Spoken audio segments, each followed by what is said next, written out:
Olá, nós vamos resolver um problema de lançamento oblíquo. Estou adotando essas referências, então já sei que a gravidade vai ser negativa nas minhas funções. A velocidade inicial tem que ser decomposta nos eixos x e y. E para eu descobrir o valor dessas velocidades, eu tenho que usar o seno e o cosseno. Através do cosseno, eu descubro v0x. E, através do seno, eu descubro v0y. Muito bem. Esse é o primeiro passo que você tem que fazer para resolver os problemas de lançamento oblíquo. Em seguida, eu quero determinar as funções horárias para cada eixo. Então, essas são as funções no eixo x. Eu só tenho a função de posição, porque a velocidade é constante. E essas são as funções do eixo y. Muito bem. E agora, Beth? Agora, eu vou falar de dois pontos importantes. Essa é a trajetória do corpo. E existem dois pontos importantes para estudar: a altura máxima e o alcance. Mas para poder fazer isso, eu tenho que conhecer o tempo.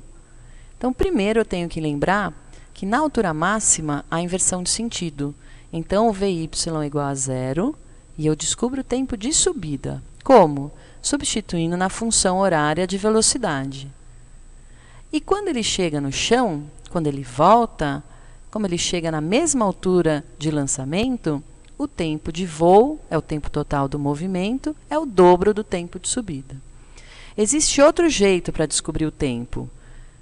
Para isso, eu preciso lembrar que quando ele chega no chão, a velocidade y tem mesmo módulo da velocidade inicial em y de lançamento, só que está contra a referência. Então, a velocidade inicial do eixo y era 100 metros por segundo, a velocidade final do eixo y é menos 100 metros por segundo. Substituo na função horária da velocidade e descubro o tempo de voo. Ótimo! Agora sim eu consigo descobrir a altura máxima, e aí eu vou trabalhar o eixo y e descobrir o tempo de subida. Descobrir não, você já descobriu. Você vai usar o tempo de subida. Substitui na função horária de posição do eixo y e descobre a altura máxima. E o alcance. Você vai trabalhar o eixo x com o tempo total do movimento, que a gente está chamando de tempo de voo.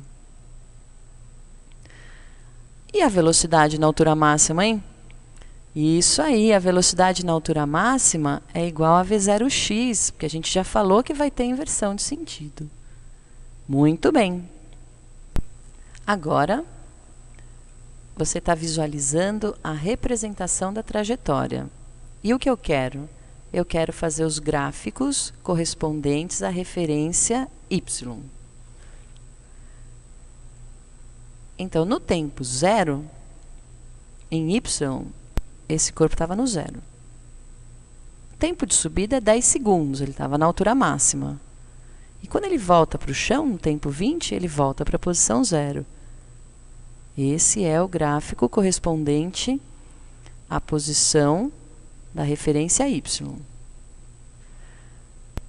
O vértice dessa parábola indica a inversão de sentido. Muito bem. Agora, o gráfico de velocidade por tempo é desse jeito. No tempo zero, ele estava 100 metros por segundo. No tempo de subida, ele vai inverter o movimento. E depois ele volta com o mesmo módulo, mas sentido contrário à referência y. Aqui estou indicando a inversão de sentido. E este é o gráfico de aceleração por tempo. Muito bem, bons estudos!